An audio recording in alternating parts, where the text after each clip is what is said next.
देखिए, फासिस्ट ताकतें आपकी क़यादत को खत्म करने की साजिश रच रही है। कम्युनल फोर्सेस तुम्हारी क़यादत को खत्म करने पर लगे हुए हैं। इलेक्शन हारने के बाद छातियां पीट रहा था, अपने मुकामी उम्मीदवारों को, अपने मुकामी लोगों को, जमात के लोगों को गालियां दे रहा था। क्यों? तो ये इख्तियार उसको जमात ने दिया था। उसकी हिम्मत इसलिए बढ़ गई थी कि वो जमात का मेंबर था, और तेरे में हिम्मत है तो अब जमात से तो बाहर निकल चुका, अब झूठे झूठे इल्जाम लगा रहा है, झूठे झूठे इल्जाम लगाते फिर रहा है। मेरा दामन, मेरा दामन, मेरा वोट, मेरा वोट, मेरा टिकट, मेरा टिकट। भैया, ये इलेक्शन तेरे खुद का नहीं है, ये इलेक्शन कौन की क़यादत का इलेक्शन है। तेरा दुखड़ा क्यों सुनना? तेरे रोने में जाएगा कौन? खुद को रोने मैं इस महल्ले के कॉर्पोरेटर जनाब आरिफ हुसैनी साहब से दरख्वास्त करता हूँ कि मैं माइक पर आए और अपने ख्यालात का इजहार करें।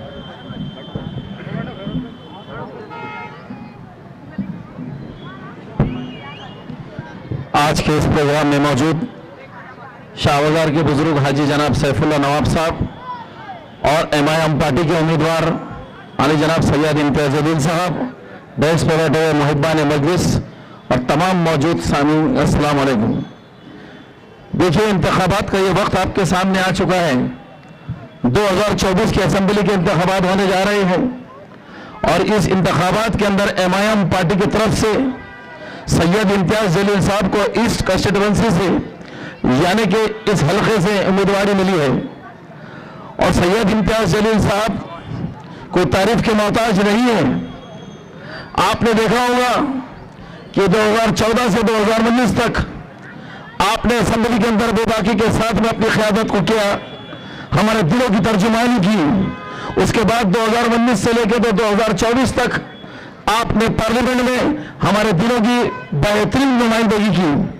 और यही वजह है कि मजलिस इत्तेहाद और मुस्लिमीन ने आपको इस कंस्टिट्यूएंसी से, यानी कि इस मतदान संघ से आपको उम्मीदवारी मुंतखब की। अजीज साथियों और दोस्तों, आपके सामने जब से तमाम लोगों ने अपनी बातों को रखा, इस बात को बताने की कोशिश की कि इस इलेक्शन के अंदर हमारा इत्तेहाद किस लिए जरूरी है। इस इलेक्शन के अंदर मजलिस इत्तेहाद उल मुस्लिमीन के उम्मीदवार इम्तियाज जलील साहब का जीतना कितना जरूरी है। देखिए, फासिस्ट ताकतें आपकी क़यादत को खत्म करने की साजिश रच रही है।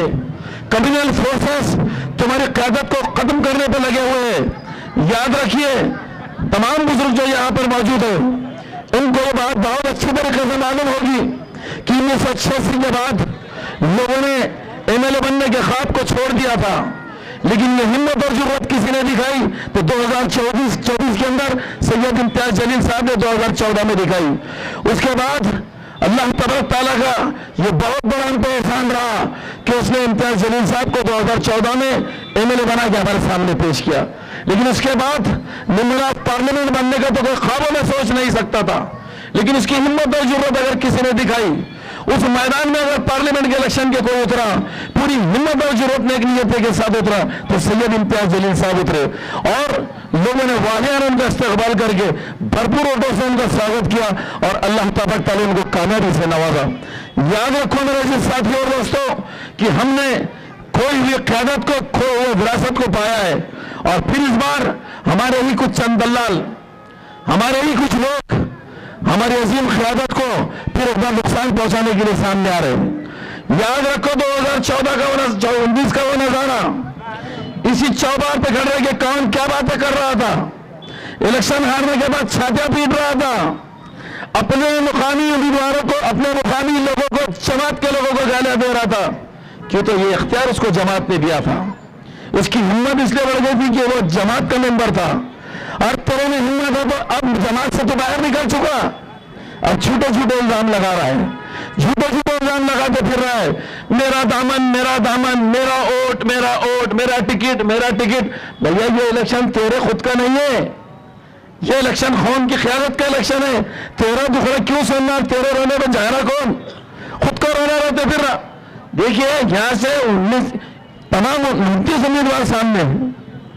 ईस्ट कंस्टिट्यूएंसी से इम्तियाज जलील साहब के सामने 29 उम्मीदवार है, और 29 उम्मीदवारों में कमोबेश 15 उम्मीदवार मुसलमान है और 16 उम्मीदवार है। आप तो लोगों से मैं पूछना चाहता हूं कि उम्मीदवारों के नामो निशान भी आपको आता पता है?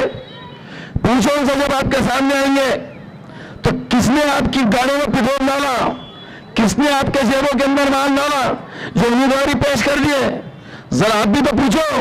और जो बड़ी कोई साइकिल लेके सामने आ रहा है तो कोई सिलेंडर लेके सामने आ रहा है, उनसे पूछो आपकी साइकिल की चैन उतरी हुई है, कितनी भी पैडल मार लो, सिर्फ थकेंगे आप, 2 कदम नहीं चल सकेंगे, सिर्फ थकेंगे और 2 कदम नहीं चल सकेंगे। क्यों कह रहा हूं मैं ये बात? इन उम्मीदवारों से पूछो।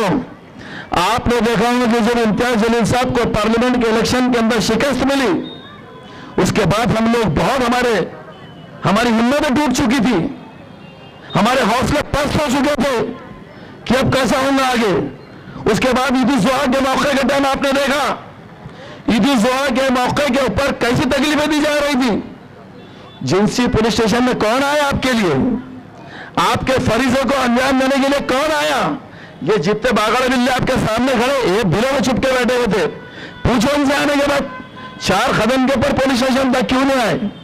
आना पड़ा सैयद इम्तियाज जलील साहब को, क़यादत करना पड़ा इम्तियाज जलील साहब को। क्यों? तो आपके वोटों की कीमत को वो जानते हैं, आपके दिलों की तर्जुमानी को वो जानते हैं, आपके दिलों की धड़कन को वो जानते हैं, इसलिए आए। जिंसी पुलिस स्टेशन में डीसीपी साहब के सामने पूरी बात की, ईद के दिन तमाम मारूसिन को वहां से छुड़ाया और फरीजों को अंजाम देने लगाया। उसके बाद कोई परेशानी सामने नहीं आई कि तो क़यादत जब आपकी मजबूत होगी, जब आपकी क़यादत के अंदर दमखम होगा तो यकीनन सियासी राहत आपको ही मिलने वाली। लेकिन ये जो लोग 14-14, 15-15 लोग ढोल बजाते फिर रहे, इनसे पूछो कि जब कौम और मिल्लत के ऊपर बुरा वक्त आया, कौन सी बिलों में छुप के बैठते, कौन सी बिलों में छुप के बैठते और फिर बाद में चले आते, मैं ऐसा कर लूंगा, मैं वैसा कर लूंगा, मैं पार्लियामेंट में हिला दूंगा, मैं असेंबली में घुस जाऊंगा। अरे बाबा टाइम पे कहा था तू, यहां जरूरत टाइम पे पड़ती है, जब कौम और मिल्लत को राहत की जरूरत पड़ती है वहां जमीन पे दिखना चाहिए। उसी तरह वो रामगिरी महाराज गुस्ताख, वो गुस्ताख रसूल जिसने बदकलामी का इस्तेमाल किया मेरे नबी के ताल्लुक से, और नबी के ताल्लुक से बदकलामी करने के बाद ये जाके बैठा वक्त के चीफ मिनिस्टर की गोद में, और वक्त के चीफ मिनिस्टर की गोद में बैठने के बाद वक्त का चीफ मिनिस्टर एकनाथ शिंदे, जिसने संविधान पे ओथ लिया है, मुजरिम को अपनी गोद में बिठाता है और गोद में बिठा के कहता है कि रामगिरी महाराज आपका बाल भी कोई बाका नहीं कर सकता। याद रख एकनाथ शिंदे, ये इलेक्शन के अंदर तेरा पूरा बासड़ा गुल होने वाला है, पूरा बासड़ा गुल होने वाला है। याद रखो, कोई भी मुख्यमंत्री बनेगा लेकिन एकनाथ शिंदे मुख्यमंत्री नहीं बनने वाला है। एकनाथ शिंदे किसी भी हाल में मुख्यमंत्री नहीं बनेगा। और बाल बागा की बात कर रहा है, जिस वक्त असेंबली के अंदर इम्तियाज जलील साहब चुनकर चले जाएंगे, पहला सवाल रहेगा वो आवारा कुत्तों को पहले जेल में डालो। पहला सवाल मुंबई की असेंबली में होगा, आवारा कुत्तों को पहले जेल में डालो। और ये आवाज अगर कोई उठाएंगे तो नासिर सिद्दीकी उठाएंगे, इम्तियाज जलील साहब उठाएंगे, क्योंकि तकलीफ हमको ही है। और जब गुस्ताख रसूल की बात आई, 1 महीने तक हमने इंतजार किया, इम्तियाज जलील साहब ने 1 महीने तक इंतजार किया कि कोई तो पार्टी इसकी मजम्मत करेगी, जो मुसलमानों के वोट तो ले रहे हैं, हो सकता है हमारे हक में आके हमारे इंसाफ की बात करेंगे, हो सकता है हमारे सामने आके हमारे ढारस बांधेंगे। कोई सामने नहीं आया। पत्रकार परिषद की सैयद इम्तियाज जलील साहब ने हुकूमत को खुले तौर पर कहा कि मैं तुमको 5 दिन का टाइम दे रहा हूं, ये जो हमारा कुत्ते भोग रहे और मुख्यमंत्री के बगल में बैठे, इनको पकड़ के तुमने अगर कालकोठरी में नहीं डाला तो उसके बाद में फिर मैं बंबई की तरफ हजारों लोगों का काफिला लेके आऊंगा। ये जरूरत किसने दिखाई, ये हिम्मत किसने दिखाई? बताओ आप मेरे को। वक्त का चीफ मिनिस्टर खुलेआम कह रहा है कि तुम्हारे बाल को कोई बाका नहीं लगेगा, और उसकी आंख में आंख डाल के टक्कर अगर कोई ले रहा है तो सिर्फ सैयद इम्तियाज जलील ने लिए। सैयद इम्तियाज जलील ने एकनाथ शिंदे की आंख में आंख डाल के टक्कर ली और कहा कि 5 दिन में अगर उसको गिरफ्तार नहीं करिए तो मैं हजारों लोगों का काफिला लेके सड़क पे उतर जाऊंगा। और वो उन्होंने करके दिखाया, करके दिखाया। जब हम औरंगाबाद से मुंबई की तरफ जा रहे थे, ये जो आज उम्मीदवार तुम्हारे सामने बन के आई है नामर्दा, इनसे पूछो कायरों से, ब्रिस्बेलों से, ये घरों में छिप के बैठ के मोबाइल पर देख रहे, अभी कहां तक पहुंचे, अभी कहां तक गए? कोई पुलिस तो नहीं रोकती, कोई गिरफ्तार तो नहीं करते।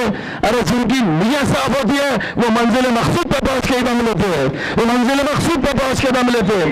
इसलिए इम्तियाज जलील साहब की नीयत साफ थी। और किस काज के लिए निकले? क्या जाती मफाद के लिए निकले थे क्या?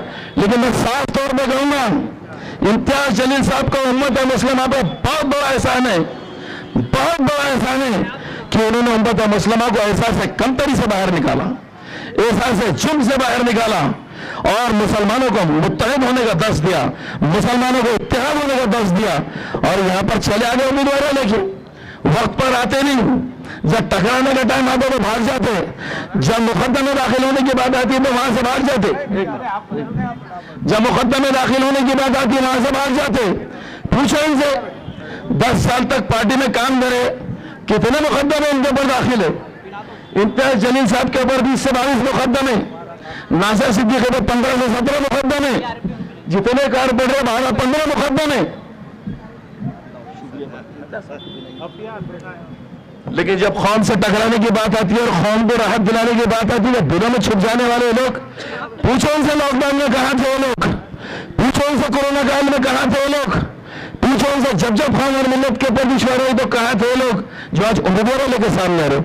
और मैं तो कहूंगा कि ईस्ट के अंदर तो खासतौर से मेरे को तो बोलना नहीं आता, तो निकलता मुंह से तबेला।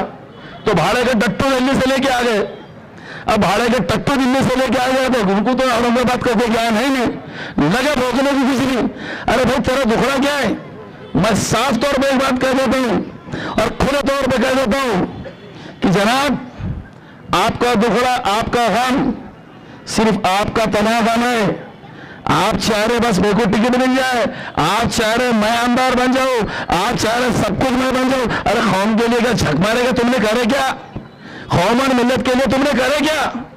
एक पैसे का काम नहीं करे, जिसको देखो उसकी काड़ी करना, जिसको देखो उसको उंगली करना, इसके अलावा कुछ नहीं आना और छाता पीट रहे। अरे भाई आप इलेक्शन अतुल सावे के खिलाफ लड़ रहे कि इम्तियाज जलील साहब के खिलाफ लड़ रहे? आप तो बहुत बड़ा सुरमा है ना, ये जितने 15 लोग खड़े बहुत सुरमा है ना। इनसे पूछो इलेक्शन किसके खिलाफ लड़ रहे? 15 के 15 सैयद इम्तियाज जलील साहब के खिलाफ, 29 के 29 इम्तियाज जलील साहब के खिलाफ। इसका साफ मतलब है कि पूरे बीजेपी के दलाल बन के मैदान में आए हुए, पूरे बीजेपी के दलाल बन के सामने आए हैं। और वक्त इस वक्त हमारा बहुत बड़ा इम्तिहान ले रहा है। याद रखो मेरे साथियों और दोस्तों, मैं इनके नाम इसलिए नहीं ले रहा कि अभी 150 में चल रहे हैं, उनको और जो है 150 में अगर मेरे को लगता है कि वो आखिर वोटों का बहुत बड़ा बंटवारा करे तो उनको पूरा उधड़ के फेंक देता था उन्होंने। लेकिन अभी 150 में चल रहे। और याद रखो, अगर 16 लोग आपके सामने और अगर ये 100 वोट भी लेते तो 1600 वोट कम होते, और 1600 वोट कम होते तो 100-200 से खुदा ना खास्ता कोई फैसला पलट जाए तो हम कभी अपने आप को माफ नहीं कर सकेंगे। इसलिए जितने उम्मीदवार सामने खड़े, आप तमाम लोगों को मालूम इनका मकसद तो इलेक्शन जीतना ही नहीं, इनका मकसद इलेक्शन जीतना हरगिज नहीं है। इनका मकसद सिर्फ जीतने वालों को हराने की कोशिश करना है। और जिसकी नीयत साफ है और अल्लाह तबारक करे जिसके मुकद्दर में जीत लिखी, ये आओगे पौगे भाड़े के टट्टू कुछ भी नहीं उखाड़ सकते, न कुछ भी कर सकते। इसलिए जी साथियों दोस्तों, 20 तारीख के दिन लायामल तैयार करो, पूरी हिम्मत और जरूरत से एक एक वोट अपने पतन के निशान पे दबाओ, क्योंकि हमको जरूरत है असेंबली के अंदर, हमको जरूरत है हमारी क़यादत की, तजुर्बेकार क़यादत की, जिसके पास में 10 साल का तजुर्बा है। हमको ऐसी क़यादत की जरूरत है। ऐसे साथियों और दूसरों, इस वक्त कौम बहुत काबिल रहम दौर में, और आपका एक एक वोट बहुत कीमती है। अगर गलती से भी आपका वोट फिसलता है तो समझना सीधा बीजेपी की झोली में जा रहे हैं। और बीजेपी की झोली से अगर बचाना है, अगर फासिस्ट ताकतों को रोकना है तो सैयद इम्तियाज जलील साहब के अपने वक्त में एक एक वोट का इस्तेमाल करो। और ये जितने भाड़े के टट्टू सामने फिर रहे, इनको खतरे खातिर मतलब आपके पास आए तो पूछो ना कि भाई जब बम्बई को कारवा गया तो आप कहां थे, लॉकडाउन के अंदर आप कहां थे, नुपुर वर्मा का जब केस चले तो तब आप कहां थे, नसीरुल्लाह तस्लीम की तस्लीम नसरी को जब हका लगा तो आप कहां थे, और इस जगह के टाइम पे कहां थे, जब कौम और मिल्लत को परेशानी थी तो आप कहां थे।